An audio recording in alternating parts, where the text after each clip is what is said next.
नमस्कार, मैं हूं पवन त्यागी। आखिरकार उत्तर प्रदेश का डॉन माफिया मुख्तार अंसारी अब उत्तर प्रदेश की बांदा जेल में लाया जाएगा और फाइनली अब इस पे डिसीजन हो चुका है और उत्तर प्रदेश पुलिस का डीआईजी के रैंक का एक व्यक्ति पूरी टीम के साथ बाकायदा पंजाब के लिए रवाना हो चुके हैं और वो 5 तारीख में बांदा में इसको लेके आएंगे। और आपको बताएं, इस बारे में पंजाब के जो चीफ सेक्रेटरी हैं उन्होंने बाकायदा उत्तर प्रदेश के चीफ सेक्रेटरी को एक लेटर भी लिखा और उस लेटर में लिखा कि सुप्रीम कोर्ट के फैसले के अकॉर्डिंग 8 अप्रैल से पहले मुख्तार अंसारी को उत्तर प्रदेश में शिफ्ट किया जाना है बांदा जेल में, तो आप कृपया करके मुख्तार अंसारी को ले जाइए। लेकिन उसको ध्यान में रखते हुए चीफ सेक्रेटरी जो पंजाब के हैं उन्होंने ये भी लिखा कि मुख्तार अंसारी बीमारी से पीड़ित है और उसको ले जाने लाने के लिए कोई एम्बुलेंस की जरूरत पड़ेगी तो एक तो एम्बुलेंस की व्यवस्था करें। दूसरा, पंजाब के चीफ सेक्रेटरी ने अपने पत्र में लिखा है कि क्योंकि मुख्तार अंसारी के परिवार वालों ने कोर्ट में ये एप्लीकेशन लगाई है कि उनकी जान को खतरा हो सकता है और इसलिए उनकी सुरक्षा को मद्देनजर रखते हुए कोई एक रेस्पॉन्सिबल अधिकारी इसकी जिम्मेदारी ले और जिम्मेदारी से ही लेके जाए। इसीलिए आपको बता रहा हूं कि पहले पुलिस वालों की टीम जाती थी जिसमें एसीपी रैंक का आदमी या डीएसपी बोल सकते हैं, डीएसपी रैंक का व्यक्ति पुलिस की 5-7 लोगों की टीम को लेकर मुख्तार अंसारी को लेने के लिए कई बार गया था। लेकिन पंजाब की सरकार के अड़ंगे के चलते, जिस तरह से पंजाब की सरकार मुख्तार अंसारी को संरक्षण दे रही थी, उसके चलते कई बार पुलिस की टीम को, उत्तर प्रदेश पुलिस की टीम को बैरंग वापसी लौटना पड़ा। लेकिन अब जब मुख्तार अंसारी को लाना तय हो गया है, क्योंकि सुप्रीम कोर्ट में उत्तर प्रदेश की सरकार जब गई थी तो सुप्रीम कोर्ट ने बड़ी तल्ख टिप्पणी पंजाब सरकार पर की थी और उन्होंने कहा कि आप किसी भी अपराधी को इस तरह से नहीं रोक सकते, बीमार है तो वहां भी डॉक्टर हैं उत्तर प्रदेश में। और क्योंकि जो प्रयागराज कोर्ट में, एमपी एमएलए कोर्ट में उसका केस लंबित है और वहां उसको उपस्थित होना बहुत जरूरी है कि हत्या का एक केस चल रहा है जो कि फाइनल हियरिंग होनी है, तो इसलिए वहां 8 तारीख से पहले, 8 अप्रैल से पहले मुख्तार अंसारी को प्रयागराज एमपी एमएलए कोर्ट में जरूर पहुंचा दिया जाए, ऐसा आदेश देश की सुप्रीम कोर्ट ने किया था। और इसी के चलते मजबूरी में यह पंजाब सरकार ने फैसला लिया है, वरना पंजाब सरकार जिस तरह से उसको अपना दामाद मेहमान बनाकर रख रही थी, कोई इरादे पंजाब सरकार के ये नहीं थे, कैप्टन अमरिंदर सिंह की सरकार के, कि इस मुख्तार अंसारी जैसे डॉन को योगी सरकार को सौंपा जाए। क्योंकि वो ये जानते हैं कि योगी जी जिस तरह से अपराधियों के विरुद्ध पूरा एक अभियान चलाए हुए हैं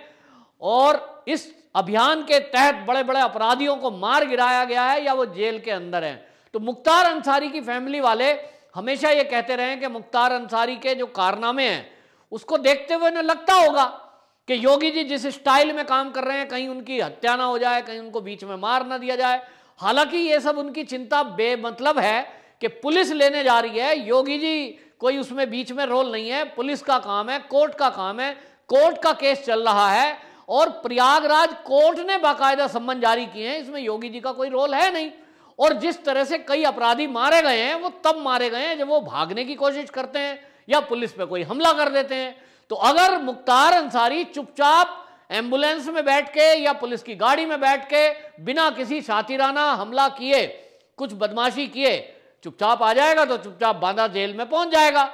तो उसमें पुलिस से उसे खतरा क्यों है? अब उत्तर प्रदेश में जहां उसकी तूती बोलती थी उसका अंदाजा इसी से लगाइए कि वो बंदा 2011 में एक एम्बुलेंस लेता है और एक हॉस्पिटल से वो उसने जो एम्बुलेंस ली, अब उसकी भी जांच चल रही है कि पता लग रहा है कि एक श्याम संजीवनी हॉस्पिटल एंड रिसर्च सेंटर जो कि मऊ का है, डॉक्टर अलका राय उसकी संचालिका थी और उनसे एक एम्बुलेंस ले लेता है 2011 में, लेकिन उसकी कोई फिटनेस बाद में नहीं कराई क्योंकि 2017 में उसकी फिटनेस खत्म हो रही थी। उसके बाद मुख्तार अंसारी ने उसकी जरूरत नहीं समझी कि एआरटीओ ऑफिस में जाकर उसको रिन्यूअल कराया जाए। अब जब सरकार को, उत्तर प्रदेश सरकार को यह पता लगा कि कोई एम्बुलेंस मुख्तार अंसारी यूज कर रहा है जो कि बुलेट प्रूफ है, बुलेट प्रूफ एम्बुलेंस यूज करना कोई अपराध नहीं है क्योंकि उसने उसकी परमिशन ले रखी है, लेकिन फिटनेस जरूरी है जो कि व्हीकल के नियम है।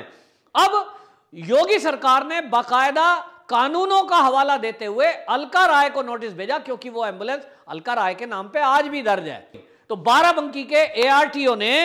वो बाकायदा एक नोटिस भेजा अलका राय को कि आपके पास जो सो एंड सो नंबर की एम्बुलेंस है उसकी फिटनेस क्योंकि खत्म हो गई थी, आप उसका रिन्यूअल कराइए और एम्बुलेंस को फिजिकली यहां लेके आइए, क्योंकि जब कभी किसी गाड़ी का फिटनेस होता है तो उसको फिजिकली वहां उपस्थित होना होता है आरटीओ ऑफिस में। लेकिन अलका राय 4 दिन तक उस एम्बुलेंस को प्रस्तुत नहीं कर सकी, और करेगी भी कैसे, क्योंकि वो एम्बुलेंस अब मुख्तार अंसारी के पास है और मुख्तार अंसारी ने कब्जा ली, छीन ली, ये मैटर अलग है, इसकी जांच अलग होगी, क्योंकि अलका राय भी एक एप्लीकेशन दे रही है और वो ये कह रही है कि मेरे साथ धोखा हुआ है, मेरे नाम पर फर्जीवाड़ा करके ये एम्बुलेंस ले ली। हालांकि एम्बुलेंस देने के नाम पर पहले उसके कहीं साइन वाइन होंगे, वो अलग मैटर है, लेकिन फिलहाल आपको बता दें कि जो बाराबंकी का आरटीओ ऑफिस है, बाकायदा उसने 4 दिन के लिए नोटिस दिया था और वो 4 दिन का समय भी खत्म हो गया, और इसलिए आरटीओ ऑफिस ने अब एक तरह से सूचना दे दी और मीडिया को बताया कि अब जो मुख्तार अंसारी के पास एम्बुलेंस है उसका रजिस्ट्रेशन रद्द हो चुका है, उसकी फिटनेस की क्योंकि अवधि खत्म हो गई, जो नोटिस दिया था वो भी उस टाइम पे एम्बुलेंस हमारे ऑफिस नहीं पहुंची। अब वो गाड़ी उत्तर प्रदेश की सड़कों पे अगर आएगी तो वो सीज कर दी जाएगी, क्योंकि वो फिट गाड़ी नहीं है। और इसलिए अब ये तो तय है कि मुख्तार अंसारी उस बख्तरबंद गाड़ी को, जो कि एक एम्बुलेंस किला रूप में उसने बनाई है, बुलेट प्रूफ एम्बुलेंस, उसमें तो उत्तर प्रदेश की धरती पर कदम नहीं रख सकता, वो तो नहीं आएगी। वो एम्बुलेंस अब कभी आई भी तो वो यूपी के बॉर्डर पर बाकायदा पकड़ ली जाएगी और सीज कर दी जाएगी। अब मुख्तार अंसारी कैसे आएगा,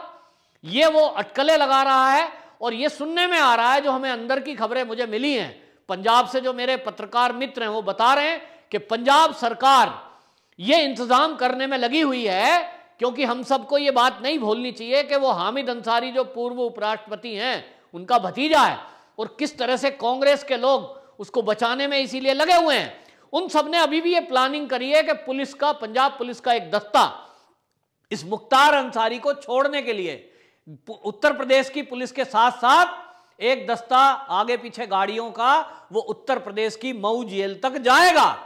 अब ये कितना सच है ये उसी दिन पता लगेगा कि क्या करते हैं, लेकिन पंजाब सरकार उसको पूरी तरह से बचाने में लगी हुई है। लेकिन एक सोचने की बात है कि किसी एक अपराधी माफिया डॉन, जिसने एक विधायक की हत्या करी हो, जिसने कितने ही अपराध कर दिए हो, ऐसे डॉन को बचाने की आखिरकार इन कांग्रेसी सरकार को दिक्कत क्या है, क्यों बचाना चाहती है? क्या प्रियंका गांधी उत्तर प्रदेश के चुनाव में इस माफिया डॉन से बूथ कैप्चरिंग कराना चाहती है, या इस माफिया डॉन के जरिए वो कुछ वोट बनाना चाहती है? ये तो कांग्रेस को जवाब देना होगा। लेकिन इस तरह की हद कर दी कि जिस तरह से 20-20 पुलिसकर्मी उस माफिया डॉन की सुरक्षा में लगाए गए, आखिरकार एक अपराधी के लिए इतनी सुरक्षा क्यों? आम आदमी की सुरक्षा वहां पंजाब में नहीं है, उसके लिए किसी की चिंता नहीं है, लेकिन एक अपराधी को 20-20 पुलिस वाले दिए जाते हैं, और उसको जब यूपी पुलिस का डीआईजी रैंक का आदमी पुलिस की टीम को लेके जा रहा है तो उसके बारे में इतनी चिंता है कि पंजाब की एक टीम छोड़ने जाएगी उसको। क्यों? क्योंकि कहते हैं जी रास्ते में कुछ ना हो जाए। अरे भाई रास्ते में क्या हो जाएगा? तो ये तो मुख्तार अंसारी बचने की कवायद कर रहा है, लेकिन योगी जी कहते हैं न्याय अपना काम करेगा, और कोर्ट में जैसा कि उसको प्रस्तुत होना है, हत्या का केस है, जज साहब क्या फैसला देते हैं उसके आधार पर मुख्तार अंसारी की अगली जिंदगी तय होगी। हो सकता है हत्या का केस है, जज साहब ही उसकी हत्या का मुकदमा है उसमें फांसी बोल दें तो अगले को वैसे ही फांसी हो जाएगी। तो योगी जी क्यों खामोखा उसके चक्कर में पड़ने वाले? ये सब बेकार की बातें हैं, ये कांग्रेसियों की कल्पना है, और ये विपक्ष पूरा का पूरा मुद्दे को भुनाने की कोशिश कर रहा है ताकि मुस्लिम वोट उसे कभी भविष्य में मिल सके। लेकिन ये कोरी एक चाल साबित होगी। और आपको बताएं, ये पूरा का पूरी जो कवायद है, इस जो प्रिंसिपल सेक्रेटरी है पंजाब के, इसकी चिट्ठी से भी खुलता है कि उत्तर प्रदेश के जो अवस्थी हैं चीफ सेक्रेटरी, उनको जो पत्र लिखा है, पंजाब के चीफ सेक्रेटरी ने बाकायदा उस पत्र में भी लिखा है कि मुख्तार अंसारी को ले जाने के लिए ध्यान रखा जाए, ये बीमार आदमी है, इसका शरीर स्वस्थ नहीं है और इसकी जान को खतरा है। अरे भाई, एक स्टेट का प्रिंसिपल सेक्रेटरी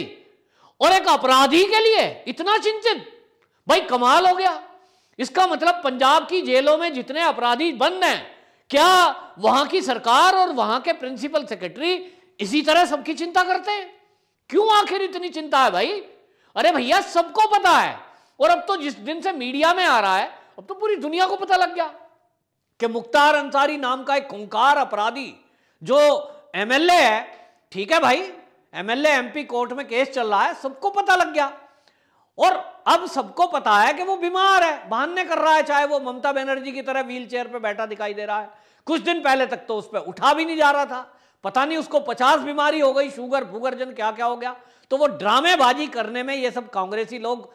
माहिर हैं और ये कांग्रेसी ट्रेनिंग देते होंगे। अब उसको बता दिया गया होगा कि व्हील चेयर पे दिखाई दे, ताकि कल को पुलिस ये ना कह दे कि साहब वो हमारे चंगुल से भाग रहा था इसलिए एनकाउंटर कर दिया। तो भैया जरूरी नहीं है, अब वो यूपी पुलिस है, स्क्रिप्ट चेंज भी हो सकती है। बाकी फिलहाल तो ये है कि उत्तर प्रदेश पुलिस की ये तैयारी हो चुकी है, और आपको बताएं योगी सरकार ने भी उसको गंभीरता से लिया है, चीफ सेक्रेटरी के पत्र को, और इसलिए डीआईजी रैंक के व्यक्ति को बाकायदा टीम बनाकर वहां भेजा जा रहा है। यहीं आपको बताएं कि योगी सरकार ने एम्बुलेंस कांड जो है इसकी भी सत्यता की जांच करने के लिए, क्योंकि अलका राय ये आरोप लगा रही है कि ये एम्बुलेंस मैंने दी थी तो मुझसे ली गई जबरदस्ती, और फिटनेस और इसका मामला ये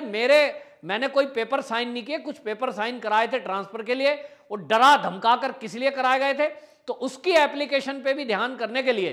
बाकायदा डीएसपी रैंक के व्यक्ति के देखरेख में बाकायदा 4 टीम बनाई गई हैं। 2 टीम उसमें मऊ भेजी गई हैं जो इस पूरे मामले को खंगालेगी और अलका राय के बयान दर्ज करेगी। 2 टीम पंजाब भेजी गई हैं जो उस एम्बुलेंस की पूरी जांच करेगी, और एम्बुलेंस की जांच करके ये पता लगाने की कोशिश करेगी कि जो गाड़ी फिट नहीं है वो गाड़ी पंजाब में भी कैसे घूम रही है, उसके खिलाफ वहां कार्रवाई क्यों नहीं हो रही। हालांकि आपको बताएं एम्बुलेंस जो होती है उसमें उसको